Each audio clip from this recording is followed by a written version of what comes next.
Welcome to Story Hour, a virtual meetup hosted by Wolf and Heron.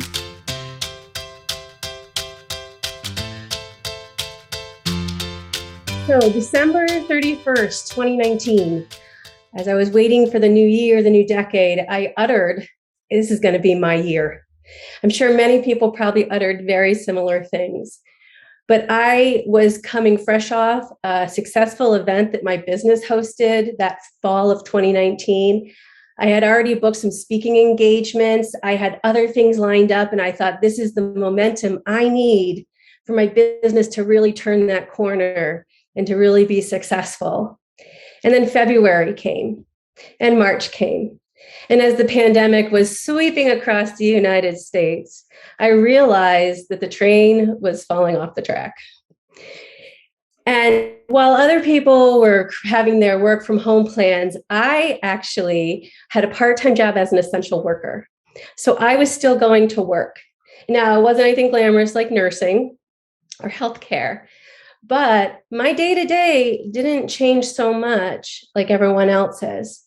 So I did what everyone kept doing. They kept saying, all these voices saying, act as if, keep on going, still hustle. You know, if you keep moving forward, when this is over, you're not going to fall behind. And I even saw on social media, someone wrote, if you're not successful, even during this time, it's your fault, not the pandemic's. So I continued on, worked part-time, and still tried to gain some momentum in my business. And I hustled and I Zoomed and I did networking events. And then June came and I realized I was so tired. I was so tired. I was tired of worrying about getting sick. I was tired of the phrase new normal.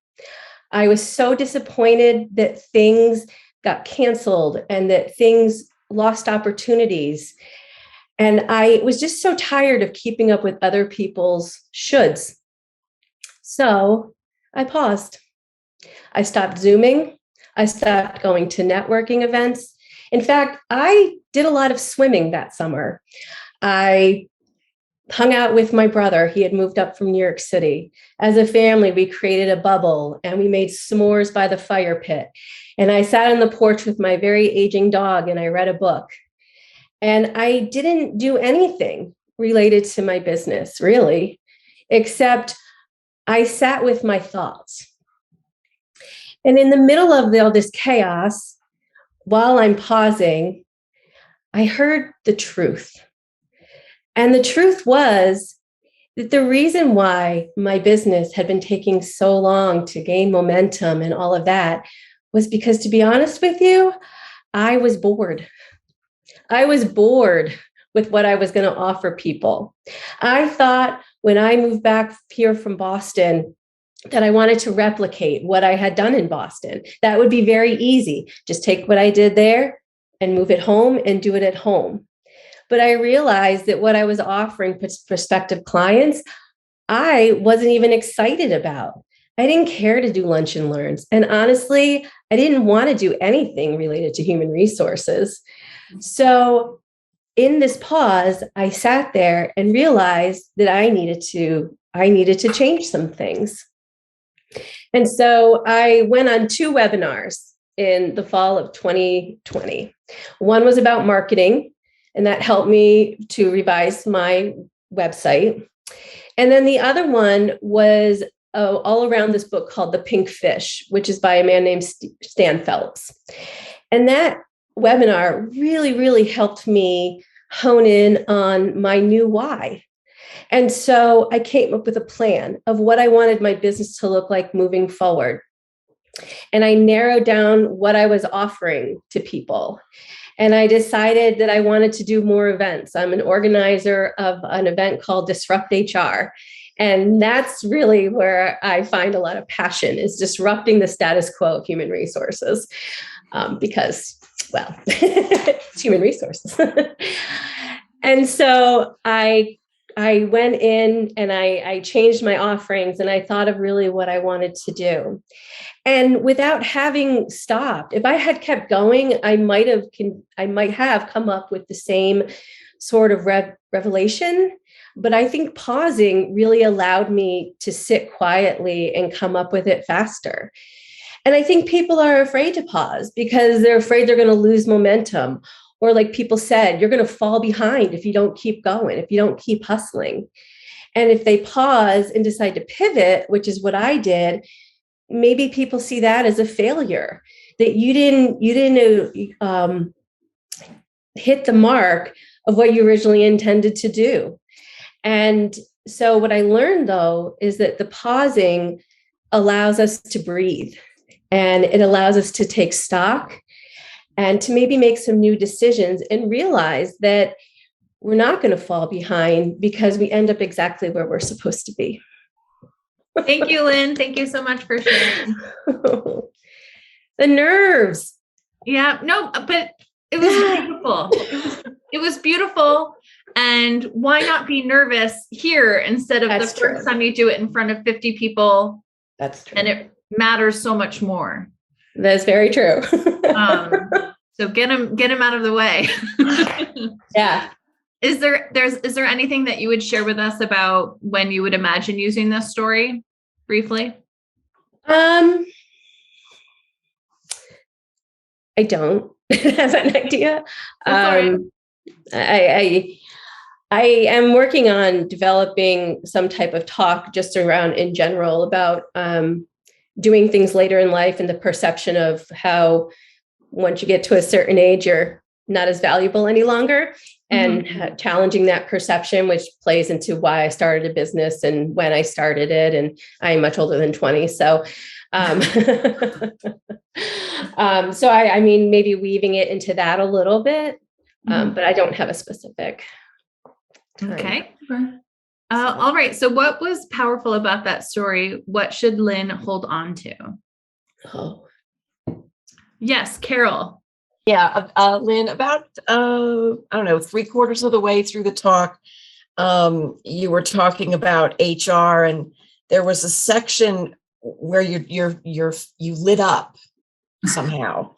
And like you had a secret when you were talking about HR. I want to know what the secret is. You know, that was one thing that hit me, of many, but I just, you just looked like you were ready to burst out laughing or something. It was fun. So, Awesome. Stephanie. Lynn, I think what you did very powerfully was that you were very intentional about the details you included and didn't include. Things like, I was an essential worker, but not a nurse, right? You didn't tell us what you were because it didn't matter, right? And things like, I thought that I would do what I had done in Boston. I don't know what that was, but it didn't matter, right? And so you were very thoughtful about what you decided to leave out in order to stay focused on the story that you were trying to tell, which I thought was done very well. Mm-hmm. Well, it's one more comment, Molly, or your. Oh, I was snapping, but yes, I fully agree. I like those subtle, those details that are not the details that make the audience want a little bit more. Mm-hmm. But yeah, I also want to just call out and appreciate your vulnerability, especially this is a very timely and relevant story, right? So sometimes those stories are even harder to tell when the time is, we're still living that, in this period of ambiguity. So I just applaud your vulnerability. And I think that always makes a good story. Mm-hmm. I also really appreciated having listened to Connie and your story, Lynn, that it is it's a really real thing, super relatable, the idea of other people's expectations and our own expectations about ourselves and what is failure and what is success. And super rich fodder for stories in terms of identifying your own purpose and using that as there's so much that's in there that's so rich. And so I think it's really important to have this story. And then also kind of with Connie's stories, what are the other stories that are on this path that you want to think about that are the stories of the why, and that can be one connected TED Talk eventually, once you have these different stories that are together. What are some experiments for Lynn? things to think about. Yeah, Robert. I would have loved to hear more about your passion for disrupting human resources. I would like to hear more, just like share a lot more about that. Just what you're excited about and yeah, that's it. Thanks. Armand. Not a comment necessarily about the story, but before you start, I think you were asked in what context would you tell this story? Now that we know a little bit more, I think probably it would be a great story to tell to your future clients or customers. And this is how I came up with this new product, whatever it is, right? You're telling us that I'm not giving you the same old stuff that anyone gives you in the HR business. Because of this pause and because of this reflection that I had, I was able to come up with something new. So I think that would set the stage very well for showing people that you have a different product than the old stuff.